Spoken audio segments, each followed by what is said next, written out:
Welcome back to the Cool Fears channel. I'm your host, Jesse the Bat Madrigal, aka the Buff Collector. The information on the channel is time for all collectors and not children. And welcome to episode 30 of my in-depth behind-the-scenes toy photography video series here on the Cool Fears channel. If you do enjoy this video, please remember to give it a like, share, comment, and subscribe. In this video series, I will take an in-depth look at shots that I take from my Epic Shots by Cool Figures page. That's where I post my more thought out, planned out, more edited pics. In this video, I will go in depth about my setups, the figures that I use, my lighting, my idea behind the pic, and the process overall. So jumping into this week's video, we have once again Master Chief and the Stoneheart Predator. We took a quick little break from these two guys last week in order to do something a little bit different, but now we are back to these guys. I was saying 2 to 3 more shots, but I think honestly this will wrap it up for these two guys for right now.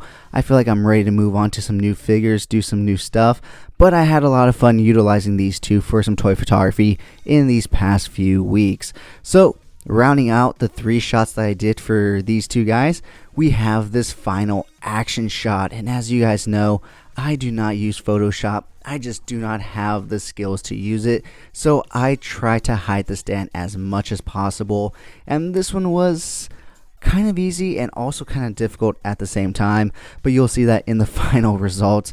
But yeah, pretty much just utilizing the same 2 figures as the previous 2 weeks before the last one. So the 1000 Toys Master Chief, as well as the NECA Stoneheart Predator figure, and also utilizing the Extreme Sets Sector 7 modular pop-up diorama. So as you guys can probably tell, they are in the heat of battle and Master Chief is about to take that final swing. So that pretty much wraps everything up from this bottom level right here. So why don't we go ahead and grab the camera so we can take a look at the setup and the lighting from the top down. Alright guys, so here we are taking a look at the setup from the top down. As you can see, we do have 2 key lights right here, both at 50% brightness.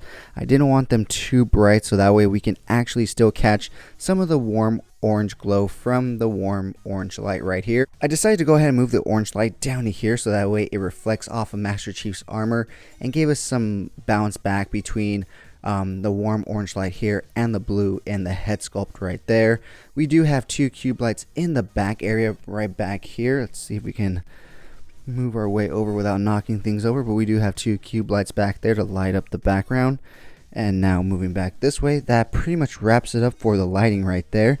And the lights in the back were mainly utilized to catch that atmosphere aerosol. And lastly, we do also have some pieces from the McFarlane 66 Batman playset right there, and along the back side of the wall back there. So yeah guys, that pretty much wraps it up for this week's episode. If you have any questions about toy photography, leave them down in the comments below and I'll answer them to the best of my ability. Shout out and thank you to the channel sponsor, Entertainment Earth. Check out my affiliate link down in the description below to check out some cool figures and help support the channel. If you've made it this far, type down in the comments below Chief. That way I know you've made it this far and you're enjoying the content. With that being said guys, let's go ahead and take a look at the time lapse of me setting up this shot, as well as some behind the scenes shots, the final shot, and of course the final edit. And with that being said guys, if you did enjoy this video, please remember to give it a like, share, comment, and subscribe.